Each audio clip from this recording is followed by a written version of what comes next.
Hello everyone, my name's Cliff and welcome back to my channel. This is Cliff's Dark Gems. And if you're new here, welcome for the first time. And tonight I'm going to do top 10 horror novels with ghosts and hauntings. Stay tuned.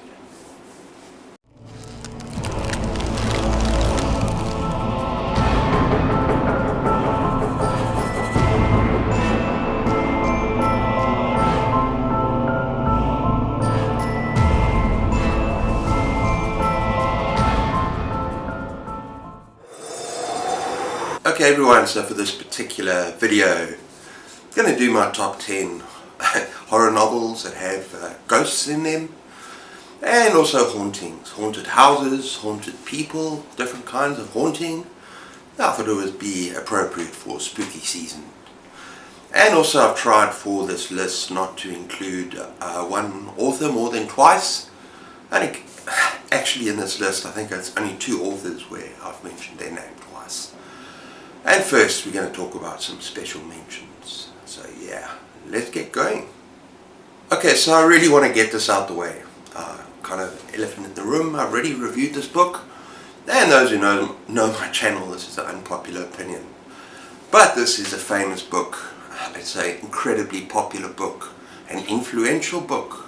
And I can't not mention it. And that is A Haunting of Hill House. Now it didn't completely work for me. I gave it 3 stars, but it might well work for you, because I'm by far in the minority here. So yeah, these I'm just going to mention very quickly. So give Shirley Jackson's A Haunting of Hill House a try. The second special mention is The Haunted Forest Tour. I've got that right, yeah. And I think it's by Jeff Strand. I can't remember the name of the other author, sorry, it's up there. But yeah, it's pretty much only kind of a haunting in the case of the title. The book is really a creature feature with lots of monsters and lots of very creative kills and fun dialogue and humour and horror, very gory and just a hell of a lot of fun. So that's A Haunted Forest Tour. Okay, a third special mention is just any kind of compilation that you have. If you like classic horror stories, short stories, you can look at things like this, Great Tales of Supernatural, and look for authors like Edgar Allan Poe perhaps. Look for, I think I've written a few down here. Algernon Blackwood is a good one. And M.R. James, as well as, there's one story by this guy called Guy du Maupassant. And yeah, loads more of these classic horror stories, classic ghost stories, just short little stories. So yeah, if you've got any compilation, look for those authors as well. And a final special mention to Dark Water by Koji Suzuki.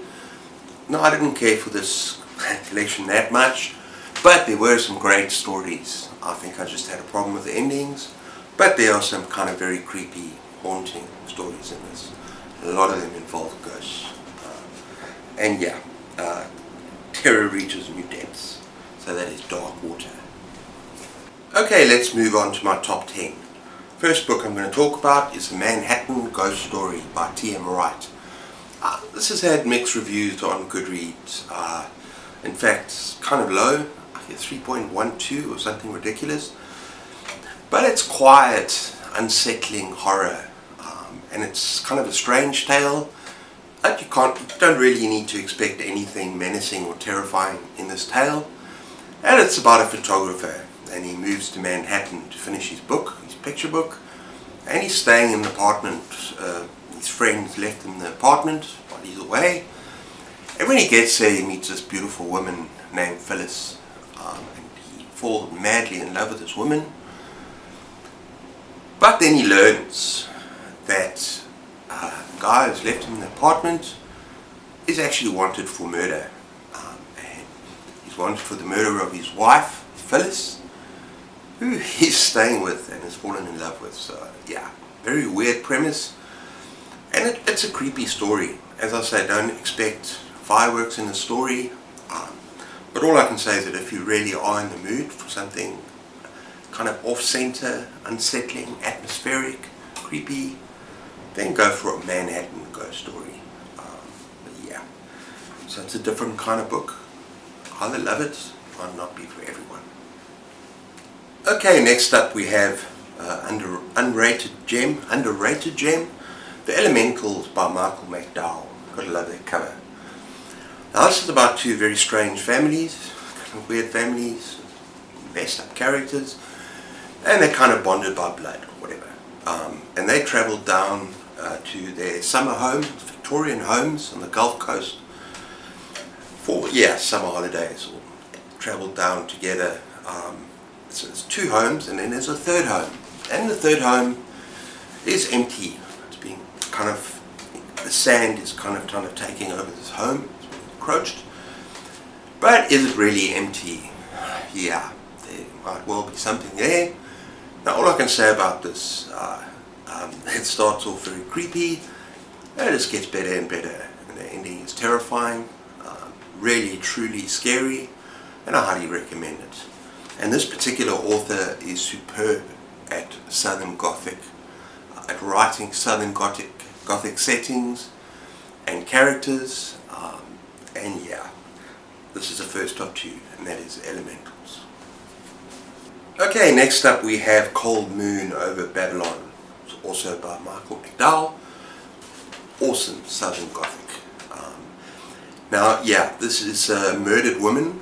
Her corpse is disposed into this river, and I just need to tell you something before I carry on with talking about the plot, because the setting is just exquisite in the story. It's a small town, I think it's Babylon River, I can't remember too well, but it's just so atmospheric, and the town and the people, you really get immersed into the story. But anyway, let's talk about this woman's murdered body in the river. Her spirit still kind of roams free and comes out at night and wants to wreak vengeance upon the killers. At the same time, the killers are looking at disposing of the rest of her family and her kin. So yeah, the very small town vibe here, and it builds up. It's very slow burn. You learn about the people, some seriously interesting characters in this book, and over the course of the novel, it gets a little bit more violent, and it gets kind of bloody and climactic at the end. So yeah, highly recommend Michael McDowell. I think I'm trying to find a Blackwater series. I'm going to do a buddy read soon, but this is Cold Moon Over Babylon. You got to love that cover as well. Okay, next up in 7th position we have Bag of Bones by Stephen King.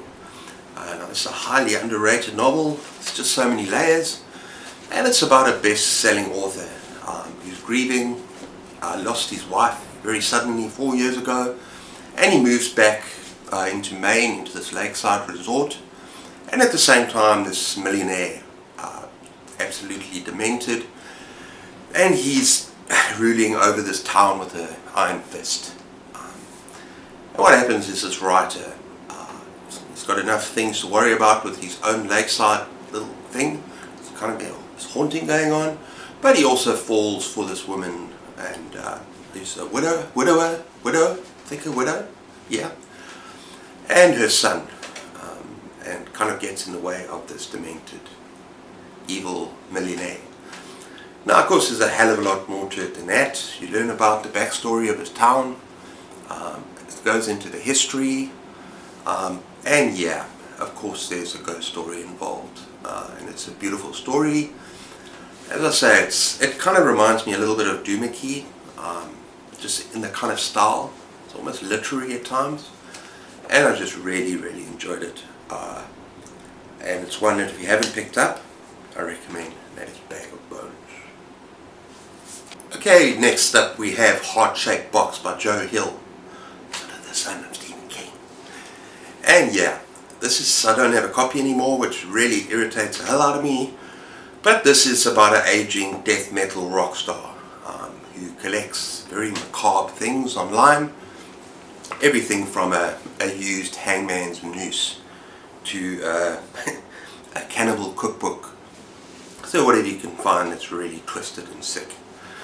And one day he goes online and he orders a dead man suit which is supposedly haunted, and it gets delivered to him in a black heart-shaped box. And yeah, his life is never the same because this suit is actually haunted.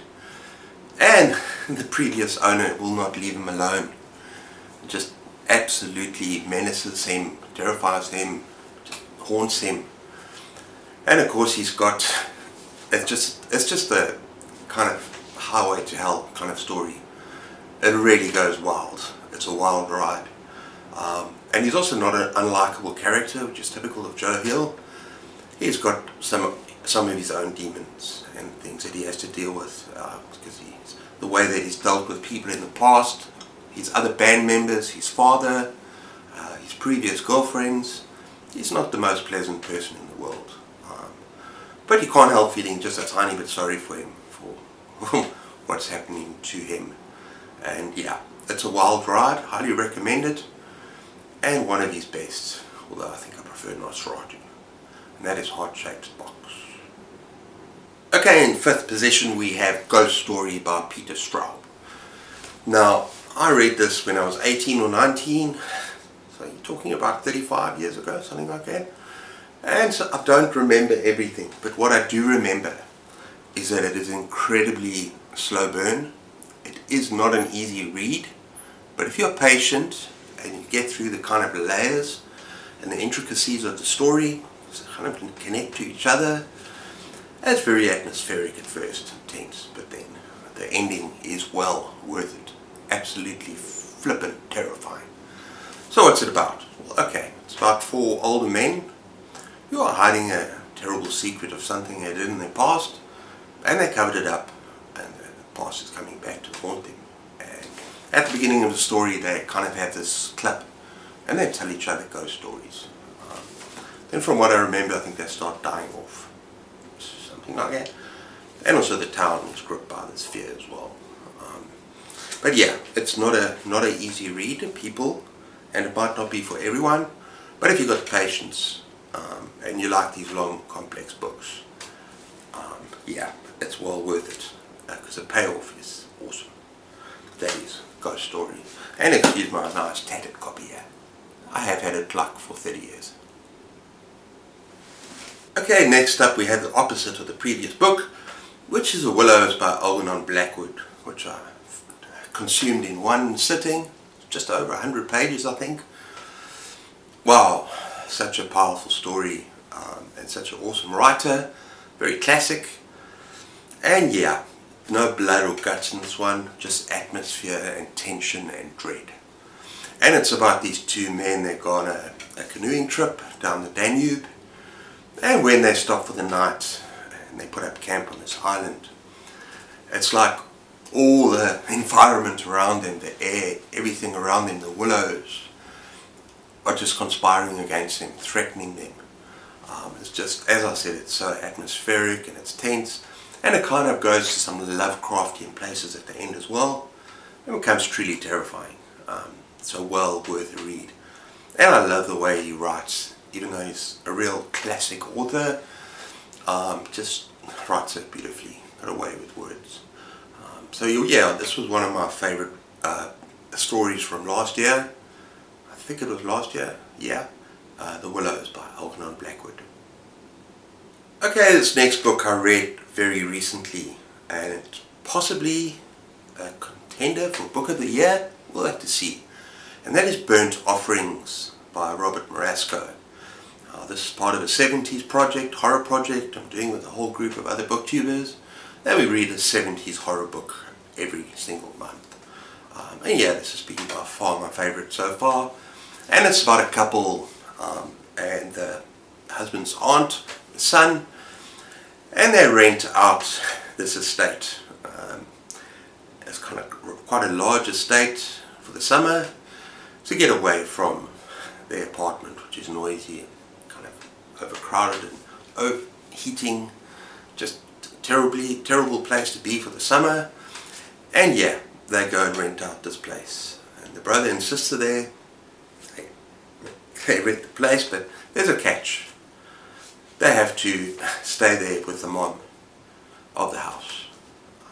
So yeah, But don't worry, she's going to be living kind of in the far wing of the property, the estate. And all you have to do is feed her 3 times a day. But you're not going to see her, you're not going to hear from her. Everything will be alright. Just put a plate of food like kind of outside her door in this room. And so yeah, they take the offer, they take the deal. It's just such a tense kind of, it is very slow burn. It is, people, but I sometimes love those stories. It's just so menacing, and the way this family, what happens to them. And it's kind of a different kind of haunting. You know, a lot of hauntings, it's about getting the hell out of there. Whereas this one, the house wants you there. And I'm not going to say much more because it'll spoil it, although we did have a discussion over the book on Greg from another Bibliophile Reads from his channel. But yeah, it's just an awesome novel. Awesome 70s horror novel. So that is Burnt Offerings from Robert Marasco. Okay, in second position we got Clive Barker, Cold Hard Canyon, which is a Hollywood ghost story. Now, it's about this guy, first of all, called Todd. He's a Hollywood film star, and he's kind of getting past it now. He's getting older, he looks not quite there anymore, not getting the roles he wants. And so he decides to go for plastic surgery, which goes disastrously wrong. And yeah, so the people that manage him secrete him away into this estate, this mansion estate in Cold Hard Canyon, which is kind of very hard to find, very difficult to find on the outskirts of Hollywood, in the hills. And there's a hell of a lot more to this estate than meets the eye. And I'm not going to go into full details here. I've actually done a full review of this in my top 10 horror novels of all time, which I'll link at the end of this video. But yeah, all I'm going to say is that, yeah, the ghosts here are not normal ghosts. I want to warn you, it's very graphic, it's very debauched in terms of the sexual nature, but it's just Clive Barker, his prose, and there's so much more to it than that. And I know a lot of people online that criticize it for that. Yeah, it is pretty out there, what he does in this book. But there's so much magic in this book. Give it a go. So it's a different kind of haunting. Bit of a kind of twisted love story sort of thing as well. But it also kind of has a sad feel about it. Kind of emotional, because he had just lost his father. So there's a pull there. So it's a different kind of Clive Barker book, but I really enjoyed it. And that is Cold Hard Canyon. Okay everyone, we got to number 1 finally. Yeah, and there can be only one for me, you know, in my mind, haunted house, haunted hotel story. That is The Shining by Stephen King. Yeah, I love this cover. I've got another one somewhere as well. But this for me is the ultimate haunted house story. In this case, haunted hotel. And it's about Jack Torrance, who takes his family to the Overlook Hotel because he's got a job of being caretaker there over the winter, because the off season, and it's just him and his family, and the winter and kind of storm and kind of claustrophobic setting. But it's also that Jack has his demons. He's an alcoholic. He's recovering alcoholic, or and he has anger issues. He once accidentally broke his son's arm, and he got fired from his teaching job because he caught some kids doing stuff to his car. And so yeah, he's a troubled man. But the way we catch him in this book at the beginning is totally different to the film. In the book, he's desperately trying to be a good person to his family. He wants to resume writing again, and he wants to good for his family. In the movie, I don't know if you noticed, Jack Nicholson looks demented. That's one of the biggest problems I think Stephen King had with that Stan Kubrick adaptation. He said he does look a bit demented, and that's not how it's supposed to be. This is a man who is trying to get his life back in order with his family. Now, yeah, this hotel is evil, right? It's got a past, a very troubled past, a terrifying past. And the son, Danny. Jack's son, Danny, yeah, he's got a thing called The Shining. He can shine. He can see things. He can see into this hotel's past, which is freaking terrifying.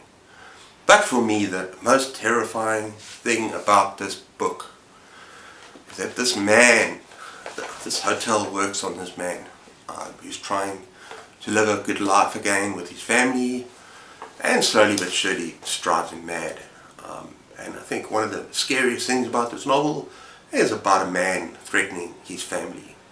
The threat, a man turning on his family, husband and father. And yeah, I can't say anything much more about that. I hope I haven't given spoilers away, but I'm pretty sure most of you know about the story already. But it's well worth a read. For me, it's a true horror classic, and that is The Shining. Okay everyone, so those are my choices for tonight for Ghost and Haunting stories. Let me know what you think down in the spaces below, and be respectful. This was just my list, my opinion. Yeah, let me know what your favourites are. Have you read any of these? Do you intend to read them? And give me some of your favourite haunted house or ghost stories. Now I really look forward to hearing you. Until next time, take care of yourselves, keep those pages turning, and cheers.